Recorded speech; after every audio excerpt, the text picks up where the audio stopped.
Okay. Am I audible? Give me a thumbs up if I'm audible. So welcome all on this post-noon session from 3 to 4 p.m. Hello to all. Hello from Kapil, Elpra, Zolam, Pooja, Charul, Sunny, and all of you. Okay, welcome all of you.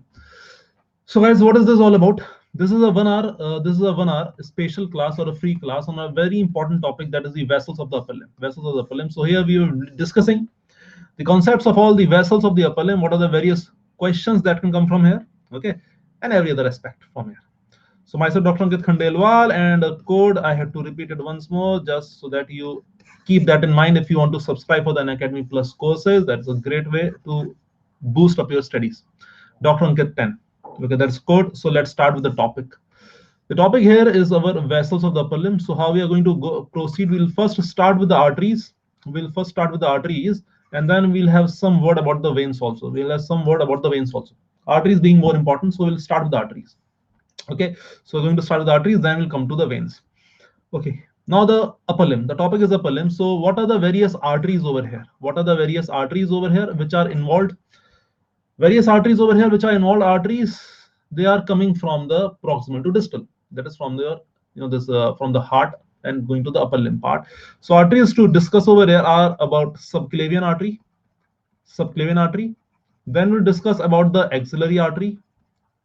Then we're going to discuss about the brachial artery, and then obviously its branches, radial and ulnar. We'll reach up till the hand region. Now, in discussing all these arteries, what we are going to do is we are going to discuss their branches, and what are the name of those branches and how to learn them. Then we have to learn about the clinical applications. That is very important. Then in the upper limb and lower limb both, we have a lot of anastomosis, which is related to the vessels of the upper and the lower limb both. Here we are talking about the upper limb only. So yes. So branches, they clinically aspect and the anastomosis, and obviously we will have in the end some of the MCQs also. Okay, so first our motive is to go through the various arteries, and then subsequently we'll go there. Okay, so we're going from proximal to distal. So obviously we'll be going from this artery to this, from subclavian artery to our, from the pectoral region, neck region to our hand region. This is how we are going to proceed. Okay, so let's proceed now. The first artery we are discussing is our subclavian artery. Subclavian artery, the name says. Now we know that there's the heart, that is your arch of aorta, brachiocephalic trunk, left common carotid, and the left subclavian. These are the three branches. So already told the left subclavian artery over here. This is our brachiocephalic trunk. Now this brachiocephalic trunk is going to give off the right subclavian and the right common carotid artery. So this becomes our right subclavian artery over here. That is our left subclavian artery over here. Both of these arteries, they are going to respective the right upper limb and the left upper limb. Now, starting with the subclavian artery. Now, subclavian artery will be related to a structure that is our first rib. It arches over the first rib. Suppose this is the manubrium and that is the body of sternum. This is the first rib over here. Then the subclavian artery is coming from over here, right side, and it will go like this it will arch over the first rib. That is the point over here. And here a very important muscle which is attached over here with the scalene tubercle, and I guess you know the name of this muscle. The name of this muscle is our coming from the cervical vertebrae. This is our scalenus anterior muscle. Now, why is this muscle important? Very good, Sajal. Because it divides the subclavian artery into three parts. The first part over here, the second part deep to the subclavian, deep to the scalenus anterior muscle, and the third part up till the outer border of first rib. So this is the outer border of the first rib. So our subclavian artery is from the origin up till the outer border of first rib, not distal to it, because distal to it we enter into the territory of the axilla. So over here it becomes the axillary artery. So from here it will become what? It will become the axillary artery. So first of all, the extent of subclavian artery is from its origin to the outer border of first rib, divided by which muscle? Scalenus anterior, into three parts: first, second, and third part. Job done. Now, what are the various branches of the subclavian artery over here? So various branches, I hope you know that the first part will give a few branches, the second part will give a few branches, the third part will give a few branches. Now that's up to you. You may also answer what are the branches of the first part. Yes, the first part of subclavian artery gives off, very good, vertebral artery. Fantastic answer to start with, vertebral artery. Then any other artery? VIT, I is internal thoracic artery, fantastic, also known as internal mammary artery. And the third is a trunk known as thyrocervical trunk, or you can also call it as thyroscapulocervical trunk. Better name, thyrocervical trunk, just for the convenience. Okay, these are the branches of the first part. Second part normally gives off our costocervical trunk, and the third part normally gives off the dorsal scapular artery, dorsal scapular branch or dorsal scapular artery. So the mnemonic over here already you guys know it. Vitamin C and D, vitamin C and D, they are the branches of the subclavian artery. Now, individual, what are these arteries going to do? Let us try to decide them. Vertebral artery goes to the foramen transversarium of C6 or C7. Vertebral artery goes towards the foramen transversarium of C6 or C7. The answer is C6. The answer is C6. Internal thoracic artery, where does it go? It is saying the name is internal thoracic. So it will go down over here, just lateral to the sternum. It will descend down and it will give mainly branches which are anterior intercostal artery. Anterior intercostal artery, the upper six, and the lower three will be given off by the musculophrenic. So the internal thoracic artery goes somewhat like this. Let me introduce for every artery just for a minute. We need to know about its basics. So this is say our menu, this our whole sternum, the first rib, the second rib, the third, fourth, fifth, sixth, and seventh, and eighth, and ninth, and so on and so forth. This will be deep to it. This would be our internal thoracic artery on both the side. Then it branches over here into two major branches. What are these two major branches? These are important. This one going to the upper part of the epigastric region is known as superior epigastric artery. So that is related to which structure? Question. Listen guys very carefully. Every line here is a question. I'm telling you every line that is a question, potential question. So listen carefully, or you may take the notes down also because I'm also writing with you. So superior epigastric artery is related to a very important structure, that is our rectus sheath. It forms the anastomosis behind the rectus abdominis muscle inside the rectus sheath. It anastomoses with a vessel over here coming from below. Name this artery. Another question. Coming from below, so inferior epigastric artery. Very good. Inferior epigastric artery is a branch of, it's a branch of external iliac artery. Now I'm telling all this story because these vessels, they will anastomose. What is the relevance of this? What is the relevance of this? These vessels, they anastomose where? In the rectus sheath. The relevance of this is, supposedly the question comes of your postductal coarctation of aorta. Question comes as your postductal coarctation of aorta. So there is an aorta over here, there is an aorta, and you have this coarctation of aorta, and then it goes down. This is your ligamentum arteriosum, and this is the level of the coarctation of aorta. So the blood in the distal part of the artery is less. So these vessels, they anastomose because the internal thoracic artery will be arising proximally, subclavian arteries over here. So from here, the internal thoracic artery will be giving off. So from these vessels, the blood will reach the lower limb or the lower part of the body. So in cases of postductal coarctation of aorta, these vessels, they play important role. Clinical application. Point clear? So that was our internal thoracic artery, also known as internal mammary artery. Also known as internal mammary artery. Okay, so why the name is internal thoracic? You can see it is running on the inner side of the thoracic region. This branch is your second branch was your musculophrenic artery. And it gives off the lower three anterior intercostal arteries. So upper six anterior intercostal by the internal thoracic, and the lower three anterior intercostal arteries by the musculophrenic artery. Okay, that will define your story over here. So that was the internal thoracic and the vertebral artery. Third branch is your thyrocervical trunk. Now that's a trunk, it's a small branch. So what will this trunk do? This is our thyrocervical trunk. It will give a few branches. What are those branches? Quickly. One is your thyro is your thyroid. Inferior superior thyroid. This is our very good inferior thyroid artery. It will give off the inferior thyroid artery. The superior thyroid artery comes from the external carotid artery. It will give off the superior thyroid artery.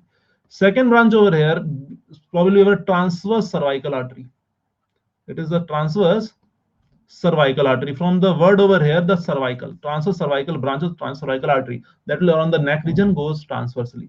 The third branch over here, the word which is missing is the scapula.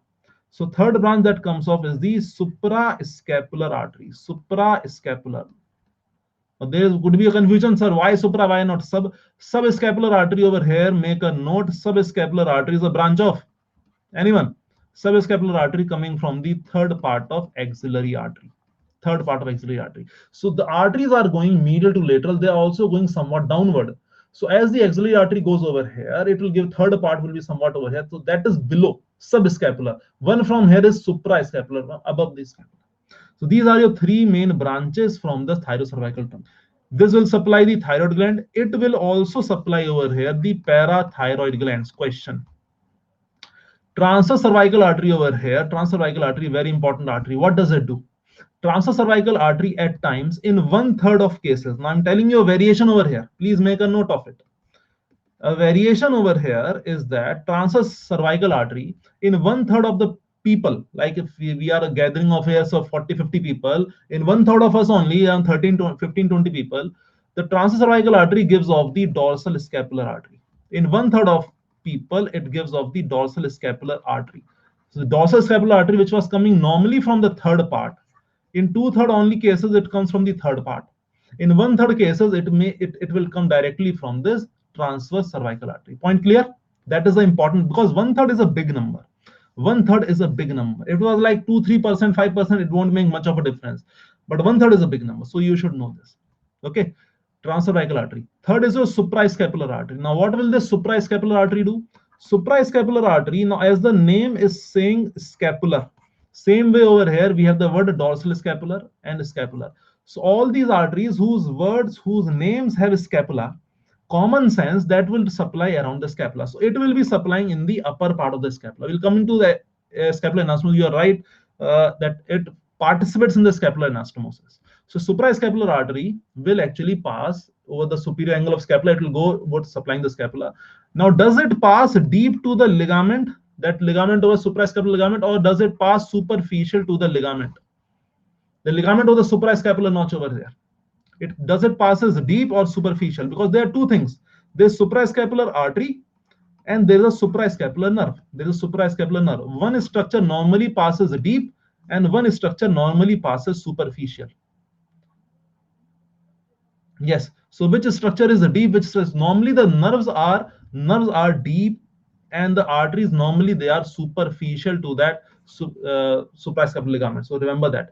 Normally the nerves are deep and the arteries. Normally there are a lot of variations over here also. Sometimes that ligament may be absent also, but remember that. So that is going to that part. Okay. Yes, navy under. So it's thyrocervical trunk, 3 branches. Inferior thyroid artery, thyroid. Transverse cervical, 1 variation. Suprascapular artery, suprascapular will supply and go to participate in the scapular anastomosis. This was the thyrocervical trunk. Then comes our costocervical trunk. Now the two words are costocervical. This cervical may give rise to the deep cervical artery. So the word is cervical, and this costo will give rise to what? Question. Costo word will give rise to which artery? What is the answer to this question?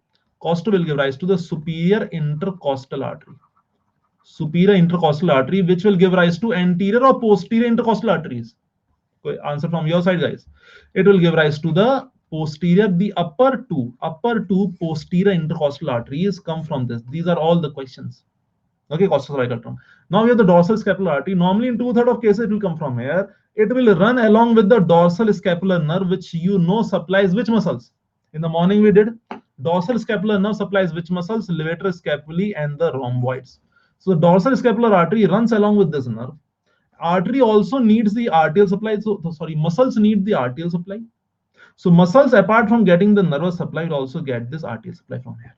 Okay, so these are your branches of the subclavian artery. Of the subclavian artery, the various branches of the subclavian artery. So over here, these are the branches. Now remember, wherever we had the word scapular, they will anastomose in the scapula. We'll come to that. Okay. So now moving from here, we reach where? We reach to the second part of the artery, which was what? Which was the axillary artery. Now axillary artery was from where to where? First of all, the point over here, it starts from the lateral or the outer border of the first rib, and it is up to where? Which dash border of dash muscle? Which border? Dash border of dash muscle. Up till from there to there, we have the axillary artery. The answer is the inferior border of the teres major muscle. Okay, inferior but not minor. inferior border of the teres major muscle. So from there to there we have the axillary artery. It is divided by again a muscle. Which muscle divides this artery? The muscle is pectoralis minor, the key muscle of the axilla. So it is dividing muscle pectoralis minor. Again, it has three parts: the first part, the second part, and the third part. Just we'll look at the names over here. We'll show you the figure for this. First part, the branches. Branch is superior thoracic artery, branch from the first part. Second part will have two branches, which are your thoracoacromial trunk, and one more, which is that lateral thoracic artery. The third part will be having three branches, and those three branches are subscapular. Now you are going below the scapula because the artery is going from here, so it's subscapular, anterior and posterior circumflex humeral artery. These are your three branches: subscapular, anterior circumflex humeral, and the posterior circumflex humeral. Muscle dividing is the pectoralis minor over here. So let us quickly see that how is this artery over here. This is your axillary artery over here. That is the axillary artery over here. I'm just putting this highlighter. See, this is your axillary artery. You can see this muscle is your what? This is the lower border of teres major. Let me zoom it a little bit. I guess that is better now. This is the lower border of teres major. So here, from here to this pink color, that is your axillary artery. It is lying in the axilla. That is the boundaries of the axilla. From the outer border of the first strip, this is the first strip. So this is our subclavian artery. From the origin up till the outer border of first strip, the first part, second part, third part, and that is our axillary artery. This is our pectoralis minor. Pectoralis minor, anterior to the artery, posterior to the artery. The muscle over here is covering the artery anterior. It is behind the artery. Think. Arteries are normally deep. So the muscle is actually covering the artery. So this is the first part of axillary, second part deep, and third part is lower down the pectoralis minor. So these are your three parts: first, second, and third. Second part of axillary artery, it divides. It is used for the naming of the chords of the brachial plexus. So suppose this is the cord over here, that will be the lateral cord, that will be the medial cord, and the one posterior to the second part of axillary artery will be our posterior cord, lateral cord, and the medial cord of brachial plexus. And all of those were the branches. Now what the branches were, here are the branches. Again, have a look at it quickly. First part was over here, it gave off the superior or the supreme thoracic artery. Second part was over here, it gave off the thoracoacromial artery. This thoracoacromial is a trunk. It will divide into few branches. What are those branches? The mnemonic is APCD, not ABCD. AP, P for say pectoralis or pin Punjab. APCD. A is the acromial branch, P is the pectoral branch, C is the clavicular branch, D is the deltoid branch. Okay, all these branches, pectoral branch over here, clavicular over here, acromial over here, deltoid. So remember APCD, the branch of the thoracoacromial. Then it will give off the lateral thoracic artery over here. Now you can see it is running on the lateral part of thorax. So it is known as lateral thoracic artery. Now it is also known as external mammary artery, and it forms the major supply. If you talk of the topic that is the breast or mammary gland, the major arterial supply of or major vascular supply of the breast is the lateral thoracic or the external mammary artery. So these are the two branches from the second part. Then we have this third part. It will give off a largest branch is this, that is our subscapular artery. So this is our largest branch, that is our subscapular artery. Okay, this is largest branch of what? It is the largest branch of axillary artery. Largest branch of axillary artery is subscapular artery. It gives off a branches like circumflex scapular. Again, the word scapular. I'll tell you in the meanwhile for the scapular anastomosis. And the other branches are, you can see over here, the anterior posterior circumflex humeral. They are circumflexing around the surgical neck of the, suppose this is the head of humerus, that will be around the surgical neck. If we go down over here, that will form the surgical neck of the humerus. So these arteries, they wind around the surgical neck of the humerus. Okay, so these are the three branches. These are the three parts of axillary artery and its respective branches over here. Now we come to the topic that is our what is this? Scapular anastomosis. That is anastomosis around the scapula. Anastomosis around the scapula. So just have a question over here and try to answer this question. Then we'll come to that topic. A, B, C, D, 4 options. Okay. Axillary artery become progressively occluded deep to the P minor. Which pair of blood vessels would most likely provide a significant collateral circulation? A, B, C, D, all the best. A, B, C, D, all the best.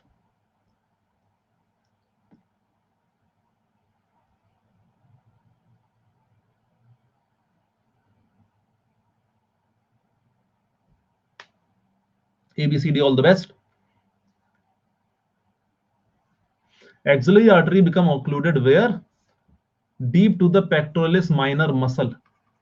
So which part? Second part. Okay, majority of you are going with little bit surprising over here. Why? Because majority of you going with this answer, but the correct answer is over here. This one. This is the correct answer. Why? Let me tell you why. So where was the occlusion? Deep to the pectoralis minor, second part of axillary artery, which would provide collateral circulation. So understand over here. Suppose this is your scapula over. That is the scapula over here. Okay, here you have the coracoid process. Behind you have this acromion coming on the spine behind. This is our arteries which are running onto this part. These arteries over here. The pectoralis minor will be coming from the coracoid process around the base of the coracoid process. This would be pectoralis minor. So there is some blockage over here.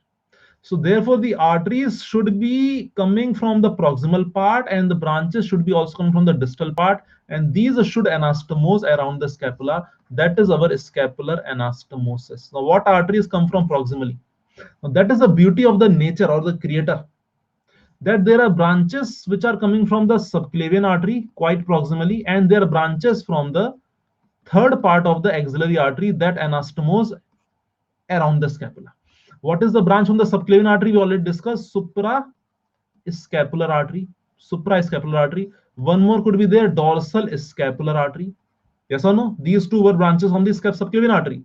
And then the branches from the third part of axillary artery, they were our subscapular, and its branch was our circumflex scapular.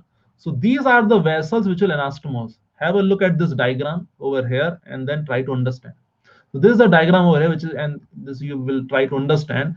This dorsal scapular and suprascapular, they are coming from quite proximally from the subclavian artery.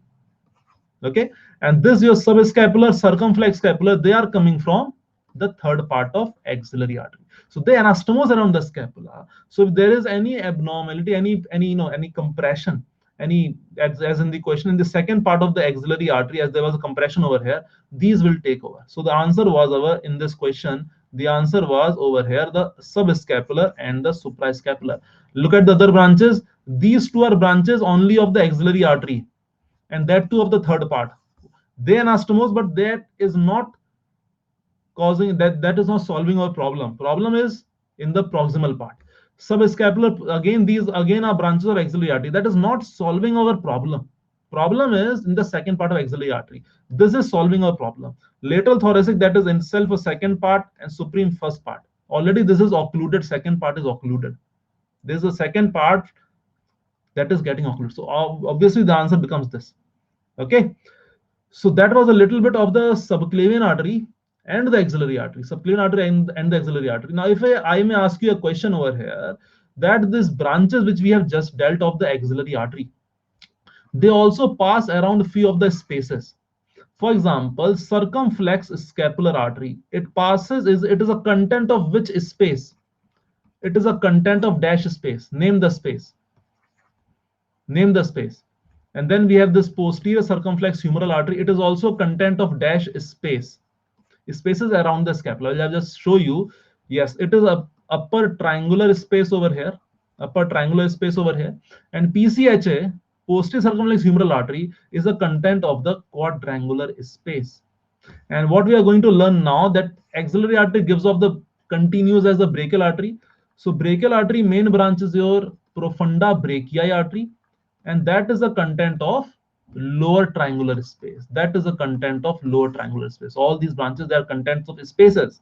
I'm worrying is where are these spaces? These spaces are over here. This is the location of those spaces. If you look over here posteriorly, then these are the spaces. This is our quadrangular space already written. That is the upper triangular, that is the lower triangular space. Here already told you, in this space you have what? You have the PCHA. In this space you have the circumflex scapular artery, and this space you have the profunda brachia. Again, these contents are frequently asked, so make a note of that also. That would also be asked. If they show you this cadaveric image, don't get frightened by this cadaveric image. Look at this cadaveric image, and then you get all the answers. This is our quadrangular space. This is our upper triangular space, and that is our lower triangular space. Just to complete the stuff over here, in the quadrangular space, we also have the axillary nerve. In the lower triangular space, we also have the radial nerve. Point clear? So remember that point also. The vessels and from where do they pass? What are the vessels and from where do they pass? Okay. Now, if the axillary artery is over, then one question over here, then I will tell you a very important part. And what is this over here? Answer this question first of all. Sorry, pole and A, B, C, D.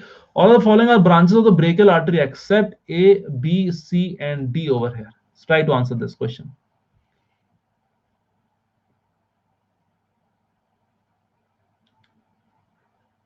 Try to answer this question. Very important question and a good one.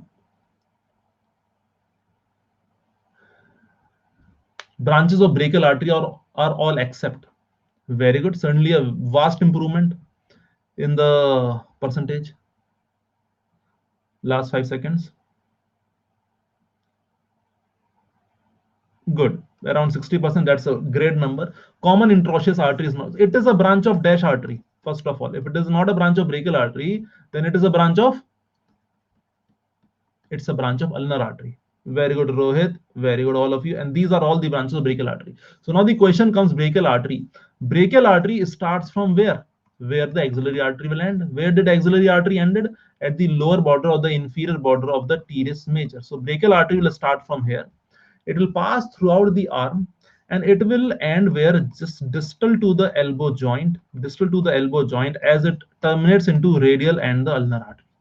Okay, so it is an over here brachial artery in the arm region. Where in the arm region? In the medial part of the arm region. So it goes from medially, then it will cross and it will come anteriorly into the cubital fossa, where you palpate for that blood pressure. Anteriorly it will come into the cubital fossa. Question over here: this brachial artery, does it lies medially or laterally to the biceps tendon? Answer. Brachial artery, does it lie medially or laterally to the biceps tendon? What is your answer? Very important question, a very basic practical question. Medial or laterally? 3-4 of you are going with the medial. Sure. Still going with lateral. Okay. Again medial. Think. Palpate it. If such sort of questions come, then you can answer it by just palpating. It is passing medial to the biceps tendon. It is passing medial to the biceps tendon. So you flex your elbow a little bit. You can feel the biceps tendon, and you move your finger slightly medial to it, and then you extend your elbow. Your finger is right over the brachial artery. This is just medial to the biceps tendon. Various branches of the brachial artery are. Now, what are the various branches of brachial artery? If you look at the previous question, these are the various branches. Other branches, apart from profunda brachii, which is also known as a deep brachial artery. Please make a note of it. That is also known as a deep brachial artery. Nutrient artery of humerus, that could also directly come from the profunda brachii, or that could be coming from the brachial artery. Other branches apart from this and ulnar collateral, we have what? We have superior ulnar collateral also. Apart from the inferior ulnar collateral, we have the superior ulnar collateral also. So both superior ulnar collateral and the inferior ulnar collateral, these are the branches coming from the brachial artery. Nutrient artery to the humerus, profunda brachial artery.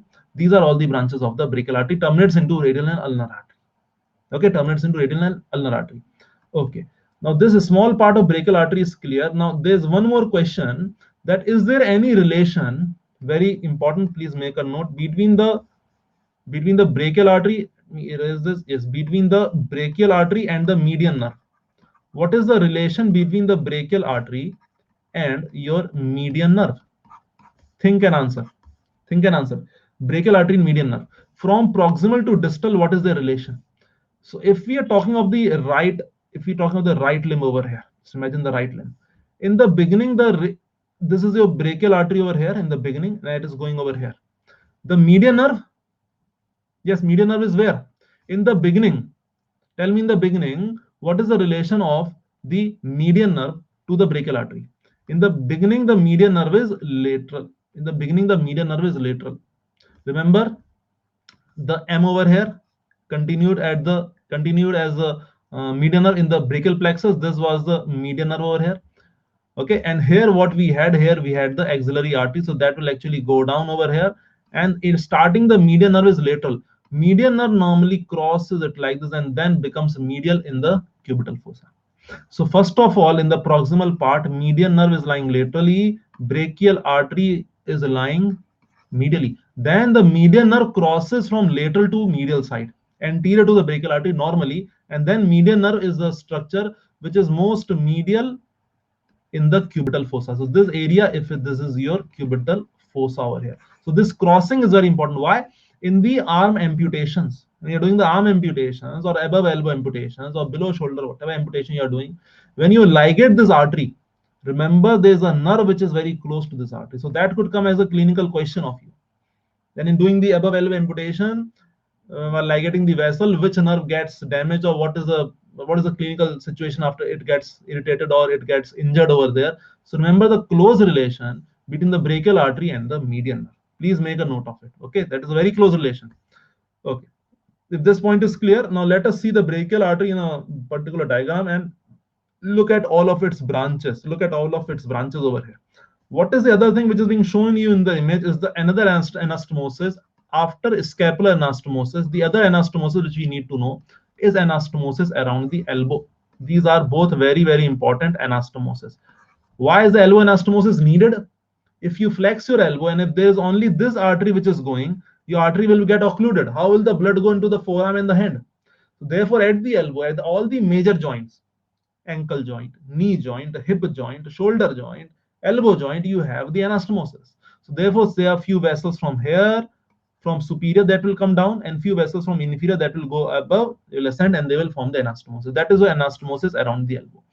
This is your brachial artery, and this just distal to the elbow joint, it bifurcates around 1 centimeter distal to the elbow joint, bifurcates into radial and ulnar artery. And these are your anastomosis. Branches, we already have seen the ulnar collaterals. That this is your profunda brachii. It gives off the other collaterals.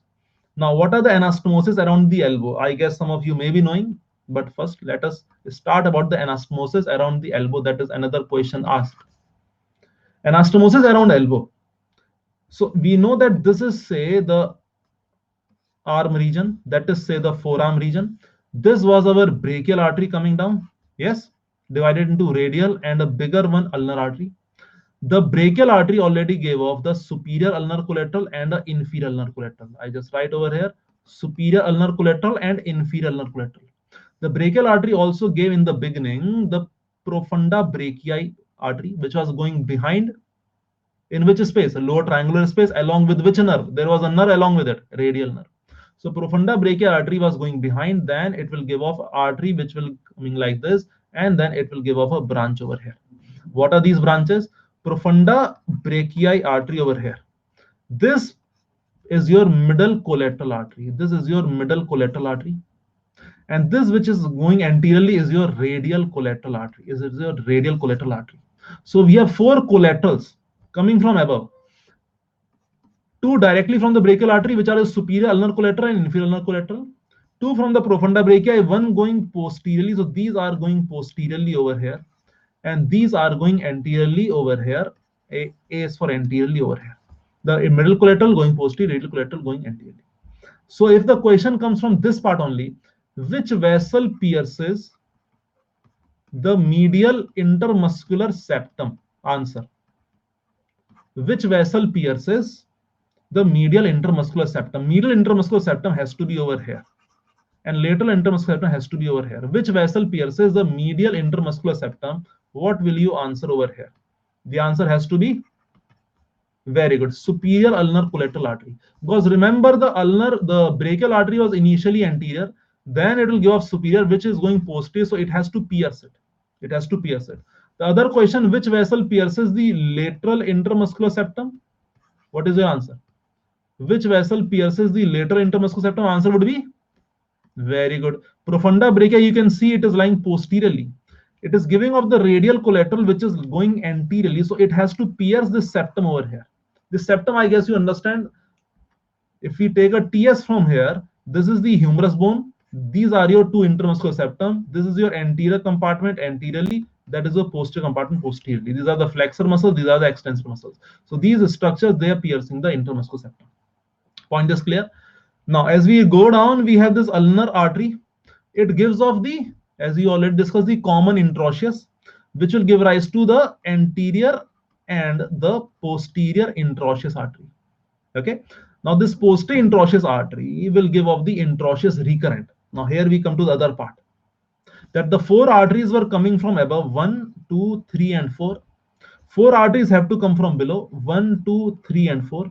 So they will form the anastomosis. What are these four arteries which are coming from below? Let us just chalk them out. From the posterior interosseous artery, there is an interosseous recurrent. See where it is going. This is our IR, interosseous recurrent. From the radial artery, we have the radial recurrent. This is RR, anastomosing with which? Radial collateral artery. Ulnar artery, as these names are superior ulnar collateral and inferior ulnar collateral. Ulnar artery gives off what? Anterior recurrent and a posterior ulnar recurrent. Anterior ulnar recurrent is going to anastomose with the inferior ulnar collateral because that was anterior. Posterior ulnar recurrent will anastomose with the superior ulnar collateral because that was posterior. So you have to somehow remember these various anastomoses. This diagram is going to help you. I'm now zooming it over here. I'm now zooming it over here so that you can have a look at it. This was the common interosseous. That was the posterior interosseous. You can see the interosseous recurrent. Interosseous recurrent going over here. Okay, anastomosing with the middle collateral branch. This was the radial artery, radial recurrent, anastomosing with the radial collateral artery. Ulnar artery, anterior ulnar recurrent, posterior ulnar recurrent, anastomosing with the anterior one, anastomosing with the inferior ulnar collateral, posterior anastomosing with the superior ulnar collateral. So please understand that part. I'll trying to help you as much as I can over here, as much as I can. So making up these stuff so that you know that which is joining with what, which is joining with what over here. Okay, I hope this will somewhat help you over here. And these are the anastomosis around the elbow joint. Very, very important. Why you need anastomosis, that also you know. Out of all these arteries, a question recently asked, which one is known as the supratrochlear artery? Out of all these arteries, which one is known as a supratrochlear? Out of these 8 arteries, you have 8 options, not 4. 8 options. 4 from above, 4 from below. Which one is known as a supratrochlear artery? Answer. That is your question. Anterior ulnar, ulnar recurrent, inferior ulnar collateral. Think.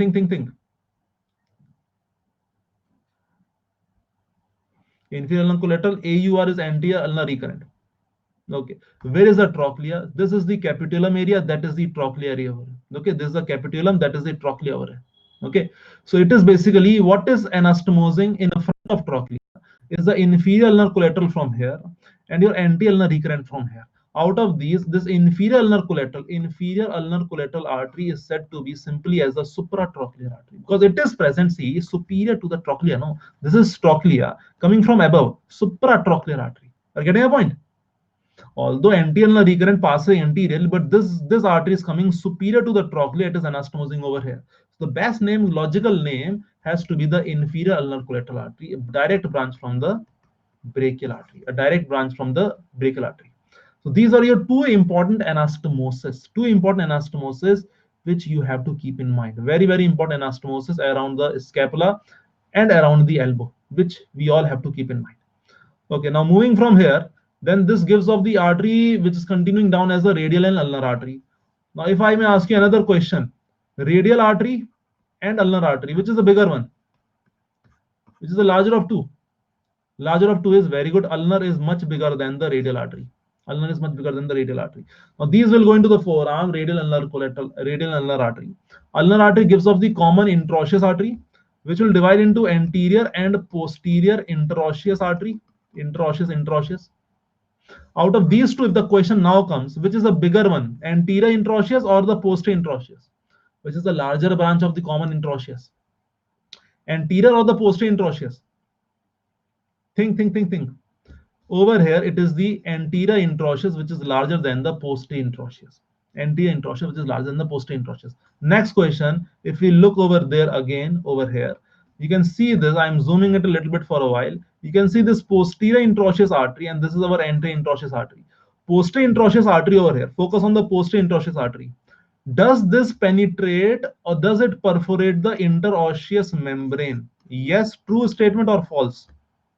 Does the posterior interosseous artery perforate the interosseous membrane? True or false? True or false? Twinkle is saying yes. So is Sijil saying yes. It does not perforate. Answer is false. It does not perforate. Make a note of it. You can see it is passing just above the interosseous membrane. Between the oblique cord, there's an oblique cord over here between these two bones, and there's this upper margin of the interosseous membrane. This posterior interosseous artery posterior interosseous artery passes, please make a note, passes above the interosseous membrane. It does not perforate, it does not perforate the interosseous membrane. Which artery then perforates the interosseous membrane? Another question. It is your anterior interosseous artery. Anterior one is going down over here, just above the, now let me try to make over here, say the radius over here, and a big ulna. I'm making a rough diagram just to get the stuff done. This is our interosseous membrane. It is the anterior interosseous artery which is running over here, and here we have a deep muscle. Name this muscle. The lower anterior part of the radius and ulna, we have this big muscle which is known as very good pronator quadratus. So just proximal to pronator quadratus, anterior interosseous artery perforates the interosseous membrane, then it moves posteriorly. It moves posteriorly. Okay, so which artery perforates IOM? The answer is anterior interosseous artery. Is this point clear?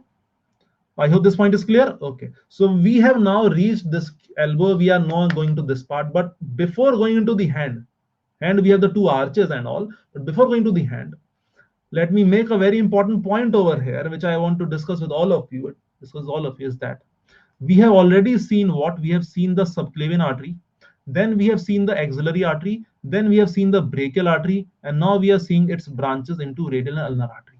Let me make these points over here. These points are dividing subclavian, axillary, and the brachial artery and radial ulnar artery. Now we have already seen also that there is a big anastomosis around over here, scapula. We have seen that there is a big anastomosis around over here. Clear? So the question is, where we should not put a ligature. What is that point where we should not put a ligature? In this whole arterial tree which you are seeing from subclavian to the radial ulnar, where you should not put a ligature, or where the ligature, where after putting the ligature, there is no anastomosis to help the distal flow. Which part? Try to understand over here. It was giving the all the branches. These are all the branches. These were all the branches from here, and these are all the branches. Where you should not put the ligature. At which point? Please make a note over here. If you put a ligature anywhere in the subclavian artery or the axillary artery up till the third part, that is the subscapular artery, then over here you have the scapular anastomosis which will help. Clear?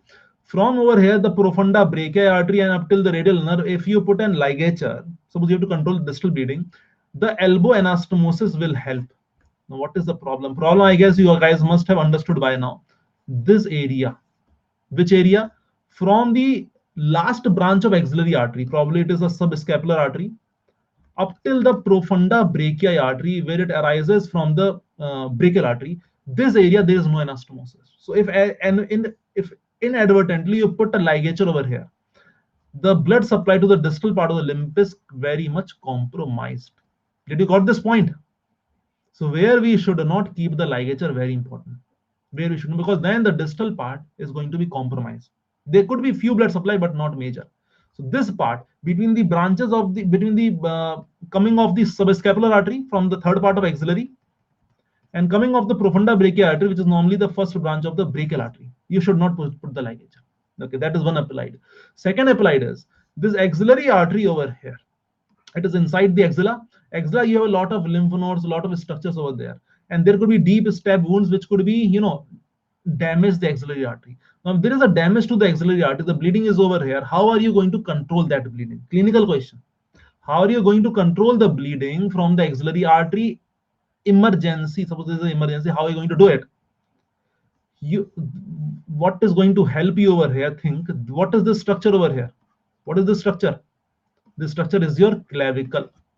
Yes or no? It's a hard structure, bony structure. Subclavian artery, remember I told you, was passing over the clavicle. Sorry, not clavicle. I'm mistaken. It is the first strip. It is the first strip. Yes, not the clavicle. Sorry, first strip. Clavicle is over here. Clavicle was running over this part. Okay, this was the first strip. So you have to go lateral to the sternocleidomastoid, go deep over here, press over the first strip. You will actually press over the subclavian artery. You can save, and by this many lives have already been saved. So it is very, very important. I repeat again, go lateral to the SCM. SCM, why? Because it is going to the sternum, and go deep. You are pressing your finger over the first strip. Basically, you are pressing your finger over the subclavian artery. By this, you can control the bleeding over there. So you can just put a finger over here so that very less amount of blood should go distally. Point clear? This maneuver has saved a lot of lives till now. Emergency, how are you going to do it? Point clear?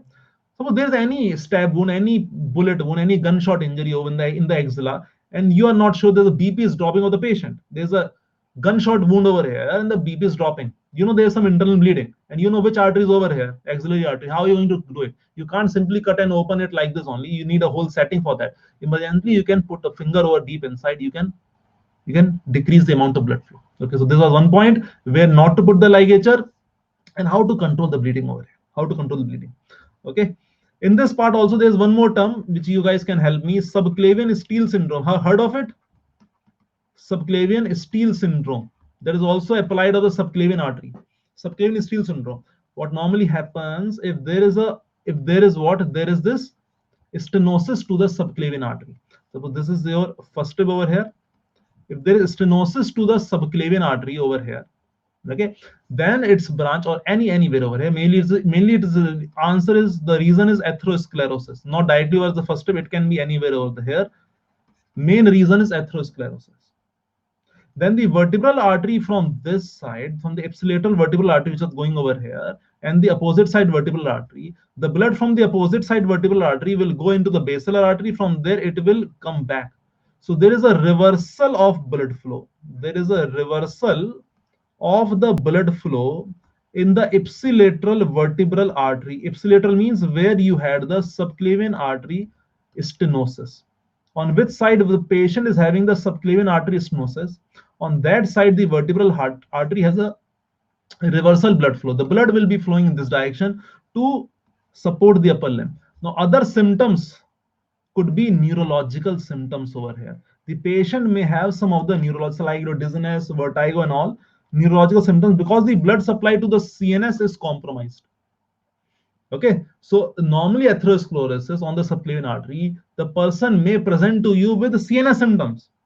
Because there is a subclavian. Subclavian artery is stealing the blood from the vertebrobasilar system. Subclavian artery is stealing the blood, known as subclavian steal syndrome. Point clear? If I may ask you over here, the question comes. Okay, very good. Sorry, no issues. What I started with, the subclavian artery. Subclavian, if there's a stenosis in the subclavian artery anywhere, mainly it is due to, most of the reasons it is due to stenosis, is due to atherosclerosis. Okay, if there is this problem over here, then obviously the blood will go less in the distal part. The body recognizes the upper limb starts to show its symptoms and signs, paresthesia, pain and all that. Both sides vertebral artery is a branch from the subclavian artery. So this right vertebral, left vertebral. This left vertebral artery is fine. It is going above. But as it reaches the basal artery, from the basal artery, some blood, not all, but some blood will go reverse in this vertebral artery where you had the stenosis, and from there it will go distally. So subclavian artery is stealing the blood, known as subclavian steal syndrome. Are you getting a point? That is known as subclavian steal syndrome. Does the blood travel through collaterals and not through subclavian? I didn't get you. No, blood will also travel through collaterals. Why not? Depending on where is the atherosclerosis. If the obstruction is over here, the blood can directly go. If the obstruction is over here, the blood will obviously go through the collaterals. Collaterals are always there. It's always an open option. It's telling you what is the subclavian steal syndrome. My next question was, which side do you think it is common, right side or left side? Subclavian steal syndrome, or if I may ask you, where is the atherosclerosis more common? Right subclavian artery or left subclavian artery, and give its anatomical explanation. Haisamba going with the right, Sijal going with the left. Okay, Chinu going with the right. Explain. Why do you think more on the right side, more on the left side? It has to be one answer only. If I'm asking, it has to be one answer only. Arch of it. So please take special class on cadaveric image. Chandan, just first of all, let's finish this. Cadaveric already did a lot of classes. We'll do another also if you want to. As it is branched. Chino is saying on the right side as it is branched. Ravi is saying right side more pressure. Right side more pressure. So more pressure means more atherosclerosis. If there's more pressure, it doesn't mean more atherosclerosis, or where the stasis could lead to more atherosclerosis. Okay. The answer over here, you have to see it over here. Understand it. This is our arch of aorta, brachiocephalic trunk, and then you have this right subclavian and the right common carotid. Clear? Then you have this left common carotid. Fine. and then you have this left subclavian artery. Here what you have the first rib on both the side, first rib on both the side. Atherosclerosis will be more where there is more bending of the artery. More bending means the blood has to more turbulence flow. More bending means blood is flowing in more turbulence, more commonly on the left side, because the left side there is an acute turn like this. From the right side, it is coming from higher up, so it takes a bend over the first, but not that much compared to the left subclavian artery. Are getting a point? Getting a point? So right subclavian comes from a little bit superior position, so the bending is there but less compared to the left subclavian artery where the bending is more. More bending, more turbulent flow, more chances of atherosclerosis. Therefore, left sided is said to be having more common or higher chances of getting the atherosclerosis. So left sided subclavian steal syndrome is also obviously commonly more. Clear? For the same reason, if I may ask you, which side is preferred for the percutaneous arterial catheterization? For doing the this whole aorta catheterization, for percutaneous arterial catheterization, which side is preferred? Arterial catheterization. If you are going with the say the brachial artery, right side or left side, which sided arterial catheterization is more important? Arterial it's not the catheterization for the heart, it is the arterial catheterization. Arterial for going into the aorta, descending aorta. Again, the answer has to be your left side only. I'm not saying the heart catheterization, not the coronary artery catheterization, the arterial, that's for the aorta, descending aorta and all its branches. Again, you have to go with this catheter can easily pass from the left side because it will directly go to the aorta. From here, first it has to pierce this, and then it has to go from here. Then it's to from the right side. There's a lot of turns which it has to take. On the left side, it can go directly. It is percutaneous arterial catheterization or percutaneous aortic catheterization. You can go like that. Again, on the left side is more common. Point clear? Okay, so these are few important points which I wanted to discuss with you. Cubital fossa, we have seen a radial ulnar artery over here also. Yes, there's a yes. Does subclavian steal syndrome happen in minute amounts in normal people? Normal people, I don't think there would be any subclavian steal syndrome. There shouldn't be any subclavian steal in a normal people. Why will it happen in normal people? The one thing which I wanted to say over here, as you are asking Ravi, this point over here, that this vertebral artery retrograde flow in normal amounts. I don't have that idea. I don't think there will be a retrograde flow in normal amounts. What we have this vertebral artery over here, and this is the basal artery. So one thing which you can take a note from here, the vertebral artery, they normally go there. Why? Because CNS is a very important organ. So normally I don't think that there's, we'll look in the literature if there's normal people also, but for my current scenario, I won't comment on that. I won't say that there would be normal people reversible blood flow. My current knowledge, I won't say that, because CNS is very important. Why would the blood go? Why would you want to give a neurological symptoms? One thing which I want to discuss over here is this is the vertebral artery on both the side. That is your basilar artery. As the blood goes from this side as well as the left side, the blood is very streamlined in the basilar artery. It is so streamlined in the basilar artery that it is given in textbooks that as the basilar artery finally terminates into the posterior cerebral artery, yes or no, then it is said that most of the blood of the right vertebral artery will go to the right posterior cerebral artery. Blood is so much streamlined in the basilar artery. There is very less turbulence, and blood from the left vertebral artery will go to the left posterior cerebral artery. Blood is so much streamlined in the basilar artery. Streamlined means very less turbulence. The blood is going like this, and then they divide like this. They're coming, they meet basilar artery, and then they divide like this. It is so streamlined. Majority of the blood goes like this. Okay, but normal people, I don't think that would be a good thing to happen. That is having the reversible blood flow. Okay, now we did about the radial ulnar artery. One diagram I wanted to show you over here about the radial ulnar artery is this.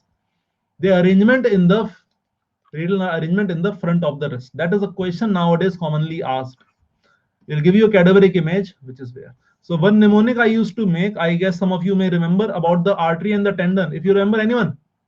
One mnemonic I made while teaching here only with you guys.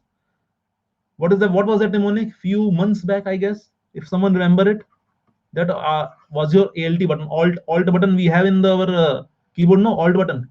Artery is lateral to the tendon.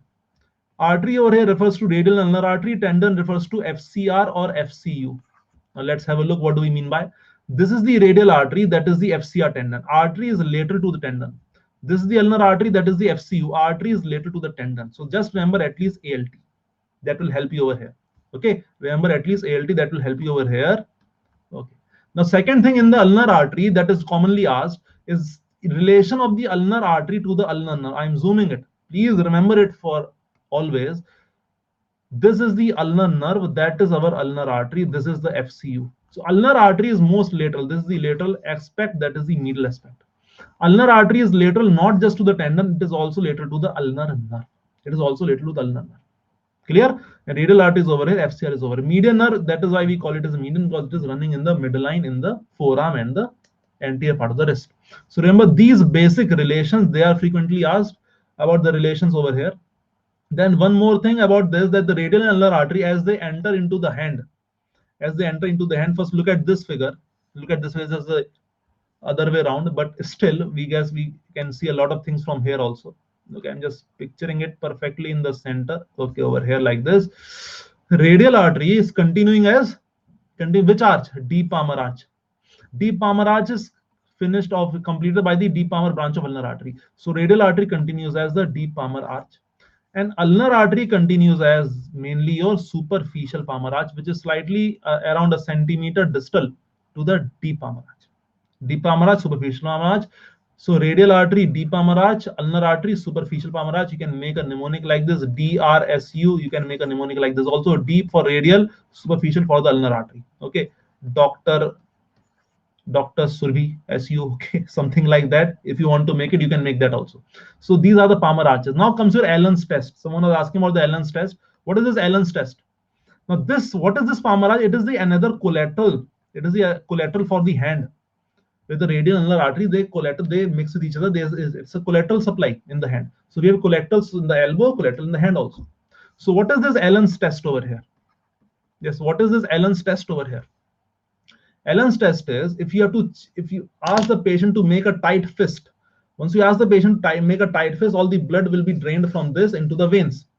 Okay, you ask the patient to make tight fist, and then you can palpate the radial artery, and same way you can palpate the ulnar artery over here. You keep your both fingers over here like this, okay, and then you ask the patient to open the hand, and you release one finger. Suppose you release the ulnar artery over here. If the hand does not come back to this pink color, it means there is this obstruction in the ulnar artery. Again do this, and then compress both the arteries, then open it up. It is showing you white. Now release the radial artery. If the hand becomes pink, it is fine. Hand doesn't become pink, the radial artery, the blood in the radial artery is compromised. Because both of these arteries, what do is they form the arches. These arches will give off the palmar and the metacarpal, carpal and the metacarpal digital arteries. So when there's compromise on this, it will take time. Now there's always, in surgery we used to learn that how many seconds will it take. So that is read in surgery before it turns pink and all. So here Allen's test is basically to determine the integrity of either the radial artery or the ulnar artery. Radial artery or the ulnar artery. So this is that test. You have to see how many seconds it is taking to return back to its original pinkish color, which is normally white over here. This is normally white over here. Okay, so this was also the arteriogram I wanted to share with you. You can see this also again, the continuation of the radial artery going to the deep palmar arch, which is more proximal, ulnar artery going to the superficial palmar arch. Okay, nowadays, see, they can ask you questions. Okay, deep palmar arch gives off which artery? That would be a one level next question. So what will these branches? Deep palmar artery normally give rise to, please make a note, first palmar metacarpal arteries. Palmar metacarpal arteries. Remember this name. It's coming from the deep palmar artery. The superficial palmar arch will give off the, we say, common palmar or common digital artery, which will then give rise to your proper digital artery. Proper digital artery. Now what you are saying, sigil, princeps pollicis, and radialis indicis. These are again two names. Now just have a look over here. Make a note of this also, which I'm writing. Branches of radial artery. Forget everything. Let us look at all the branches of radial artery. First branch which it will give, it will be the radial recurrent. Now you will tell me this radial recurrent is going to anastomose with which artery? We discussed in the anastomosis around the elbow. It will anastomose with radial collateral artery. Yes or no? Radial collateral. Very good, Sugnesh. Then the radial artery will give other branches, which are your palmar branches. palmar, or you can say palmar carpal, a dorsal carpal, and the ventral carpal. Those are the carpal branches, and not that important. Then what else will it give rise to? It will give rise to your princeps pollicis artery. Okay, it will give rise to your radialis indicis artery. What are they doing? Princeps pollicis main supplying the thumb. Radialis indicis is on the lateral side of the index finger, radialis indicis. Then it continues as the deep palmar arch, that we already seen, deep palmar arch, and its major artery is, which I told you, remember that name, palmar metacarpal artery. Palmar metacarpal artery. On the palmar side, the metacarpals over here, palmar metacarpal artery from the deep palmar arch. But then it will finally give off a branch. It will give off a branch which will complete the superficial palmar arch. So these would be the branches of the radial artery. Coming to the other artery, which is more bigger, that is the ulnar artery. What will be its branches? First of all, it will also give the recurrent artery, that is anterior and posterior ulnar recurrent arteries. Yes or no? Then what will it give? It will give off the common interosseous artery, which will giving rise to the anterior and the posterior interosseous artery. Yes or no? At that part only. Then again, it will give off the carpal branches. As it reaches over here, it will give off the carpal branches. What else will it give? Yes, what else will it give? It is continuing as the superficial palmar arch. All of those branches, the common and the proper digital artery. And obviously, it will also give on later on to what? It will later on give to the branch to the deep palmar arch. To complete the deep palmar arch, it will give up a branch over here. Point clear? So these are the branches of the radial and ulnar artery. The ulnar artery is bigger, and here is a combined figure of all of these arteries. All of these arteries, you can see over here, all of these arteries. They start from the subclavian artery over here. They start from the subclavian artery, axillary artery, brachial artery, going down, radial artery, ulnar artery, the palmar arches over here. So these are all the branches of the main vessels over here. Okay, all the main vessels over here. Okay, I hope this is somewhat clear, guys. Just try to revise it again. One last question for the venous part. Answer this question. Last question. In relation to the axillary vein, which is correct? It's a continuation of basilic vein. It pierces the fascia, terminates into brachiocephalic vein, lies lateral to the axillary artery. A, B, C, D, four options. Which is correct over here? The last question for the session. Which is correct regarding the axillary vein?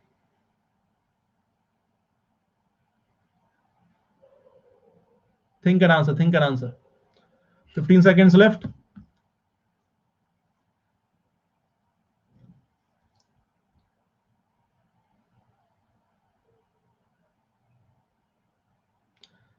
Which is correct? The correct statement over here is, the leaderboard will tell you, okay, only 3 polls we had, okay, but here a lot of discussion today. Correct answer is this: it is a continuation of basilic vein. It's a continuation of basilic vein. What pierces the clypectoral fascia? Cephalic vein will pierce the clypectoral fascia. Terminates axillary vein, continues into the subclavian vein. It is medial to the axillary artery. It is medial to the axillary artery, not lateral to the axillary artery. Okay, so these are venous. We'll discuss venous some other day. We'll discuss venous some other day. So today we wanted to discuss, and I guess my main objective was fulfilled. Actually, from my side, I hope you also guys understood. So main thing is just revise this topic. There are a lot of clinical applications, clinical implications. The main arteries are subclavian, axillary, brachial, radial, and obviously the ulnar artery. Anastomoses are important, which are asked. Branches are important. Ligatures, where to give, where not to give, how to control the bleeding, collaterals, and all. So these are all important applies of the arteries of the upper limb. Okay, so that's all on my side. I hope you enjoyed the session. Any plans in joining the plus subscription? Don't forget this, Dr. Ankit 10. You want to join the Telegram group, you may join. Anatomy Explained is the name. Anatomy Explained is the name. You can join over there. Ask your queries if you wish to, if you have any. And then all the best. Do the revision part. That is all from my side. What I want from you is just one thing: revision.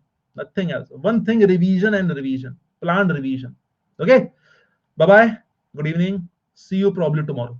Okay, we'll update you. Just follow me in Unacademy also, so that you can updates. You get updates on what are the further classes. I guess we have a class maybe tomorrow, day after tomorrow, so you'll get it updated. Bye bye and